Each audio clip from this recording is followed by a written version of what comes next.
A turning point is unfolding on every front of this war. Europe prepares for scenarios once considered impossible. Turkey signals a move that could reshape the entire balance of power. Secret negotiations ignite political storms from Washington to Kyiv. Ukraine's strike forces hit deeper than ever before, while Russia faces growing chaos at home and rising pressure abroad. And about the battlefield, a new generation of weapons, from long-range drones to cutting-edge anti-drone sky predators, is rewriting the rules of modern combat. What's happening behind closed doors? Who is shifting alliances? And which decisions made today will define the next phase of this war? All the details in our special edition of Hotspot. Right now, the situation on the front is rapidly evolving. Heavy clashes persist, Russian forces are attempting fresh breakthroughs, and Ukrainian units are conducting targeted counteractions and stabilizing the most threatened sectors. Coming up, the newest battlefield dynamics shift along the contact line, enemy activity, the work of Ukraine's strike capabilities, and the conditions in frontline towns and villages. Greed that doomed the Russian occupiers. Near Berdyansk, during a special operation, Chechen Kadyrovites were sent to the afterlife, reports the main intelligence directorate. Ukrainian partisans discovered that the valiant marauders of Dondon had set up a scheme to sell the fuel they themselves had stolen. The bearded men were selling diesel at the same spot on the highway near Berdyansk. That very spot ultimately became their mass grave.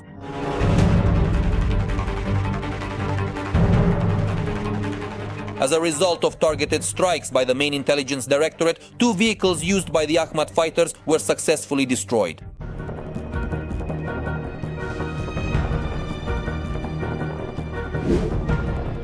This weekend, Putin also lost 2 tankers from his shadow fleet, which are under sanctions for their involvement in transporting Russian oil. These were attacked in the Black Sea. They were hit by Ukrainian Sea Baby drones.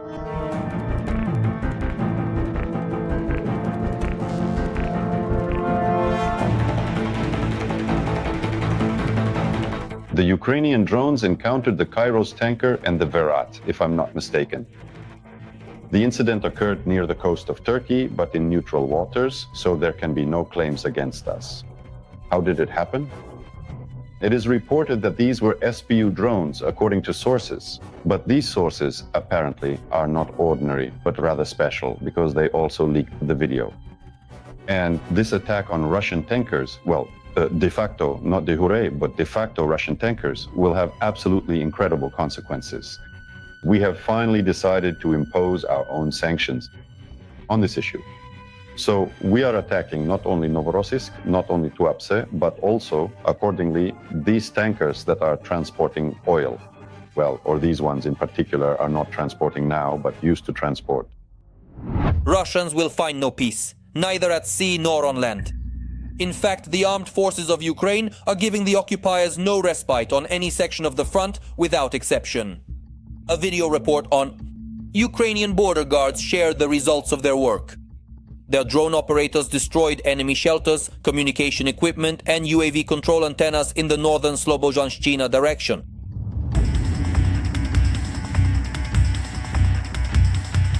As a result, the enemy in this direction has effectively lost its eyes and ears and is temporarily unable to conduct full-scale combat operations. The situation for the enemy is not much better in their own rear. There, in the vicinity of the village of Mokra Orlovka in the Belgorod region, our MiG-29 fighter from the Ghost of Kyiv unit carried out precision strikes on the occupiers' command post.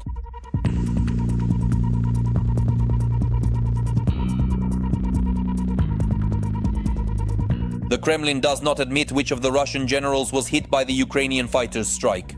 However, Ukrainian intelligence hints that as a result of the raid, the Russian army may have lost several high-ranking military officials at once.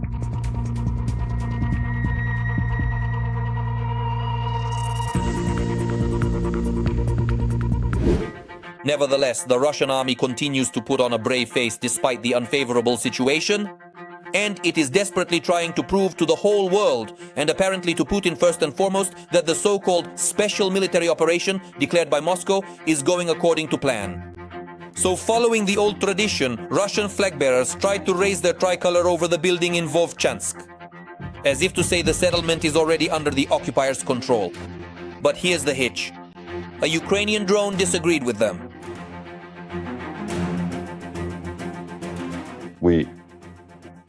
It's like we're sending a message to Vladimir Putin, and not just to him, that all his stories about everything going according to plan and that he's in a state of permanent calm and nothing affects him, well, his assessment of the situation is a bit, let's say, off. And here are some unique shots from a Ukrainian unmanned ground vehicle. Equipped with an M2 Browning machine gun, it encountered Russian armored vehicles in the middle of the night on the road. Russian armored vehicles. For the occupiers, the encounter was a complete surprise, and for the crew of the MTLB and the armored vehicle itself, it was their last combat mission.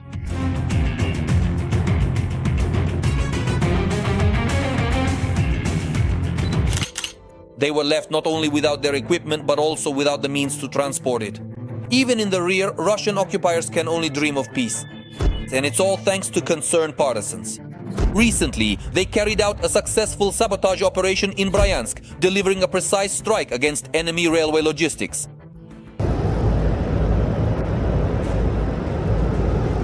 As a result, the electric locomotive used by the Russian army to transport military cargo was turned into a pile of scrap metal, creating significant supply problems for the occupying front and disrupting the schedule of ammunition train movements, as well as equipment and fuel that were being prepared for dispatch to the front line in the Sumy direction.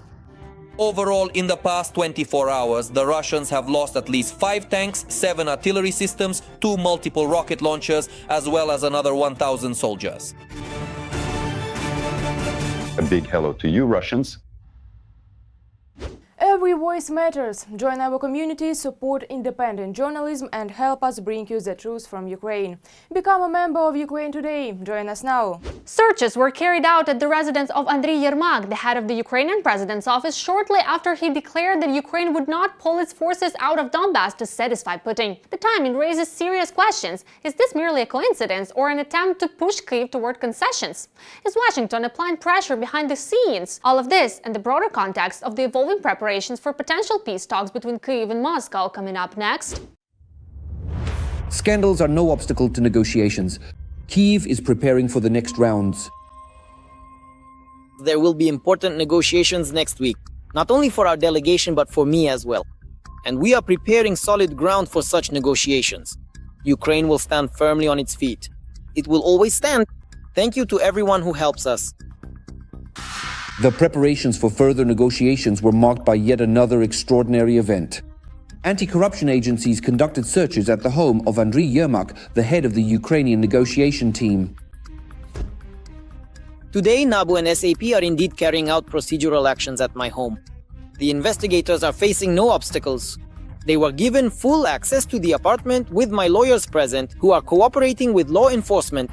I am providing full cooperation from my side. As a result of the searches, no charges have been brought. But already on Thursday evening, Yermak resigned. Meanwhile, the Kremlin received a modified peace plan from the US and Ukraine, changed during the negotiations in Geneva. The US has handed over to Russia the parameters of the plan agreed with Kyiv in Geneva. Discussion of the document is scheduled for next week. It is now absolutely clear to everyone, especially after the leak of those recordings of conversations between Dmitriev and Ushakov. The leaks regarding the so-called United States plan, the peace plan, show that it was a special operation by the Kremlin. After the previous 28-point US plan was leaked to the press, causing a serious stir and a wave of criticism, the White House classified the latest version of the peace plan. And now even European diplomats do not know what is in the document. This is an unprecedented situation from a diplomatic point of view. None of us have this information. Meanwhile, Viktor Orban, Putin's Trojan horse in Europe, arrived in Moscow for a visit. At a meeting with the Hungarian Prime Minister, Putin tried to revive the idea of negotiations with Trump in Budapest. That was Donald's proposal. And where did it come in then? He immediately said, "We have good relations with Hungary, you have good relations with Viktor, and so do I. So I'm suggesting this option. Of course, we would gladly agree. And if during our ongoing negotiations it truly comes to using the Budapest platform, I would be very happy about that as well." So, in fact, Orban's visit, the Prime Minister of Hungary, is precisely about Moscow setting up the next trap. And all of this is happening in parallel with the supposed consideration of the United States peace plan, already revised in Geneva. No, we need to be very clear that they are not interested in this revised plan at all. Moscow's goal is to pull the wool over Trump's eyes. Lies, manipulation, distortion of concepts, and simulated activity. Putin and his gang are doing everything possible to avoid taking real steps toward ending the war. But at the same time, not to spoil relations with Washington. Now, we can already see that at this stage, pest has once again started to appear on the agenda, and of course without Kyiv and without Brussels as a potential meeting place for Trump and Putin.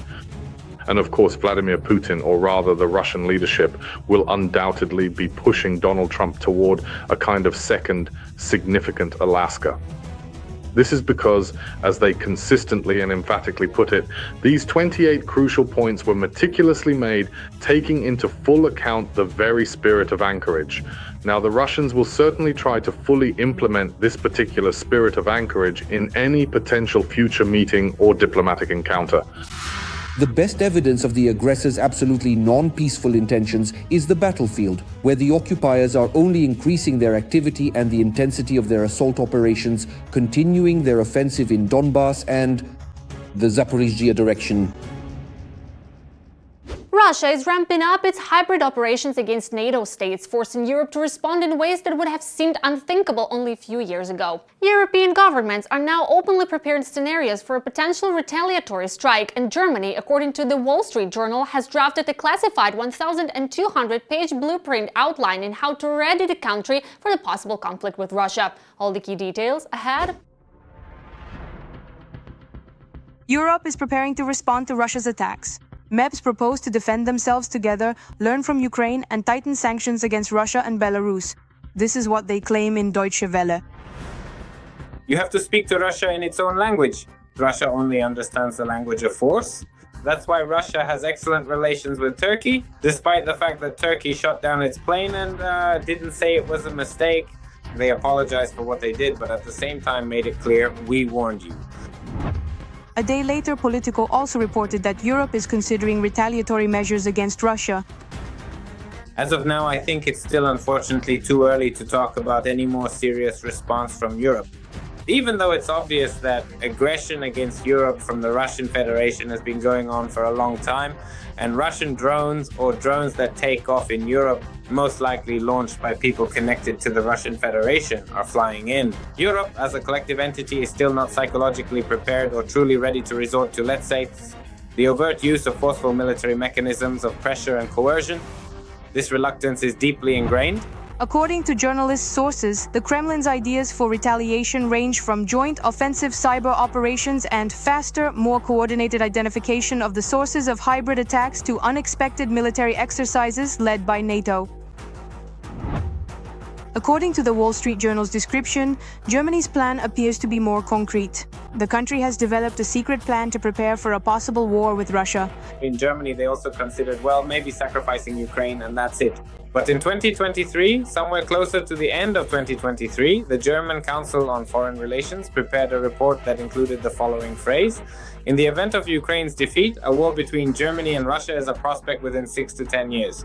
In other words, it's not that the war is cancelled. The war might be postponed, but over a longer period, it will still happen. Later on in Germany, they said that no, it won't be 6 to 10 years. The war could start in as little as a year. In just over 2 years, the Germans created a document that provides for the deployment of up to 800,000 NATO troops, including units from Germany and the United States, to the eastern hypothetical front line. Sources from the Wall Street Journal claim that the plan details the logistical routes along which the troops are to be transferred. Naturally, doing this on the territory of Ukraine is more acceptable than allowing it on their own soil. But what does it mean to do this on the territory of Ukraine? It means that Germany would send its troops to Ukraine to fight against Russia. So far, we have not seen any serious signals from our European partners indicating their readiness to send troops to Ukraine. But there is talk about it. Emmanuel Macron sometimes brings it up, but somehow this idea doesn't really find much support among the European Union partners. By continuing its aggression, Russia must understand that in Ukraine it may face not only the armed forces of Ukraine, but also other military forces defending the sovereignty of their own countries. Turkey is taking a bold strategic step. Ankara is steadily pulling away from Moscow and moving closer to Kyiv and NATO, signaling a profound realignment. President Erdogan is weighing the possibility of sending Turkish forces to Ukraine, a direct challenge to Putin, who is rapidly losing partners and confronting a new axis of pressure. For Ukraine, this moment could prove transformational, with the potential to reshape the course of the war. What exactly is Turkey preparing, and could this be the move that finally breaks Russia's ambitions? The full picture coming up next. Recep Erdogan has once again stabbed Putin in the back. The president of Turkey did this right after his latest meeting with Volodymyr Zelensky. At that time, both leaders, behind closed doors, according to the press, discussed a number of very important issues regarding a ceasefire in Ukraine and subsequent security guarantees for official Kyiv. Both President Erdogan and his Ukrainian counterpart Volodymyr Zelensky stated that the talks were constructive and positive, although no real details about the negotiations themselves were provided. This sparked an even greater wave of rumors in political circles. While some reliable sources allegedly claimed that Erdogan tried to persuade Zelensky to accept capitulation and agree to the Kremlin's proposal, others, on the contrary, insisted that the Turkish president was dissuading the Ukrainian leader from Putin's peace plan and urging an increase in military production. They also discussed the growing defense cooperation, stating that the results of this collaboration will become evident in the future. And here is the result. The Turkish Ministry of Defense has officially announced its readiness to deploy troops in Ukraine. The troops are reportedly on high alert. Ankara is ready to send a contingent as soon as tomorrow. Wherever there is a need for peace, security, and stability, the Turkish armed forces are the first to come to mind. This is a vivid testament to the effectiveness, deterrent potential, and authority of the Turkish Air Force. It seems that Erdogan has made his choice. He deserves credit. All these years he has skillfully managed to sit on two chairs at once, helping Ukraine while buying energy resources and weapons from Moscow, all the while being a NATO member. In the first few years of this conflict, Erdogan stated that he was essentially the only person who had good relations with both Moscow and Ukraine, while also being a NATO member and maintaining close ties with Washington. However, as time goes on, it becomes increasingly difficult, and Erdogan is far less inclined to continue his friendship with the bloody Russian dictator. After the latest sanctions imposed on Russia, Ankara can no longer buy oil and gas in the same volumes at discounted prices, which means Turkey has no reason to coddle Putin and Russia anymore. It is worth noting that in the past few months, relations between Turkey and Moscow seem to have cooled somewhat. Erdogan still communicates with Putin, but not as often as before. There have been fewer personal meetings, and one of the factors contributing to this is that, with Trump's election as president, Turkey has significantly improved its relations with Washington, and especially Erdogan's personal ties with Trump have become very close. But for the Kremlin, the growing friendship between Trump and Erdogan threatens to be disastrous. Without the blessing of the Turkish president, Russia could lose a huge share of its grey imports and dual-use goods, among other things, which are actively brought in through Turkey. The process of restricting and even reducing economic contacts with Russia is underway in all directions. Turkey has been the Russian Federation's largest partner for a long time, not only in the energy sector, but also in terms of an enormous amount of economic cooperation. But Turkey too will be cutting back. As for aid to Ukraine, it seems that Ankara is giving its companies the green light here. After the Turkish Ministry of Defense made loud statements about sending its contingent to our country, a number of Turkish companies simultaneously announced the establishment of joint military production. So it is quite possible that very soon, not only Ukrainian, but also Turkish missiles and drones, which until recently were friendly to the Kremlin, will be flying at Russian oil refineries deep behind enemy lines. A major setback for the occupiers is taking shape. The UK and Ukraine are unveiling a classified anti-drone system, a new sky predator capable of destroying Iranian UAVs in mid-air before the enemy can react. By combining advanced British engineering with Ukrainian combat experience, the partners have produced a capability that significantly alters the landscape of modern warfare. A new phase of drone confrontation is beginning, and its first impact is already being felt along the front. Full details in our upcoming report. Ukraine is strengthening its air defense not only at the front but also on a global scale.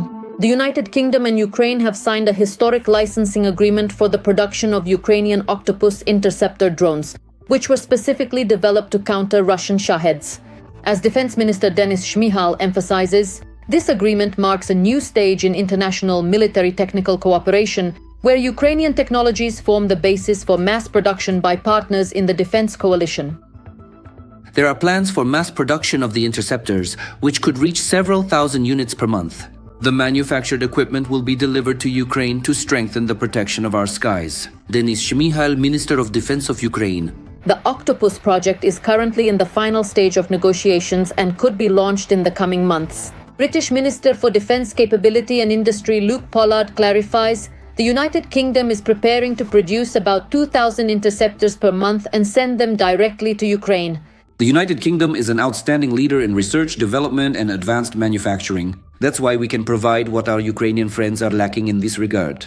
We must be fast and we must be first. We are starting with drones for obvious reasons, but overall, Ukraine is an important partner for us in developing the technologies needed to deter Russia and rearm Europe. Luke Pollard, Minister for Defense Capability and Industry of the United Kingdom. For Ukraine, this agreement is not just about expanding drone production. It is an attempt to create a sustainable system to counter the mass Shahd attacks that the aggressor country launches against Ukrainian cities almost every night. The Octopus has already proven its effectiveness on the battlefield. It is compact, maneuverable, and inexpensive to produce. It intercepts enemy drones in the air and provides more flexible and rapid protection than traditional air defense systems. In Ukraine, 3 manufacturers have already received the necessary technologies to produce the Octopus, and another 11 are preparing their production lines. But the key factor is the international scale, with production starting in the United Kingdom. This makes it possible to move from producing dozens or hundreds to thousands of interceptor drones each month. Such a pace could for the first time bring the situation closer to a turning point in the drone war, where until now the numerical advantage has remained with Erefia. At the same time, Ukraine is developing joint programs with the United States as well. There too, production is being set up for interceptor drones capable of destroying Russian strike UAVs. Washington has not specified whether this concerns the Octopus, but the trend itself is clear. Partners are moving toward a model of not only supplying but also producing together. Any military project, any project related to increasing the supply of weapons to the front, whether it's regular drones or interceptor drones for Shaheds, they are all important for conducting a full-scale war, both in the air and on the ground. And projects of this particular kind, such as the significant joint production of the documentary Octopuses in both England and Ukraine, are indeed even more critically important for the Ukrainian side, especially during these challenging times. Well, let's put it this way, they won't bring about a turning point in the war in the near future, let's be honest, but at the same time, they will be able to improve the safety of the skies for many, many cities. At the same time, Ukraine is strengthening not only its defense front but also its financial front. Kyiv and the International Monetary Fund have reached an agreement on a new 4-year support program worth $8.2 billion. As Prime Minister Yulia Sviridenko emphasizes, these funds will help finance critically important expenditures and maintain macro-financial stability, without which neither the production of weapons nor the resilience of the defense economy is possible. At this moment, that's all from me, Maria Farafonova. Even more hellish frontline news in our next episode. But for now, don't forget to subscribe and hit the like button. See you soon!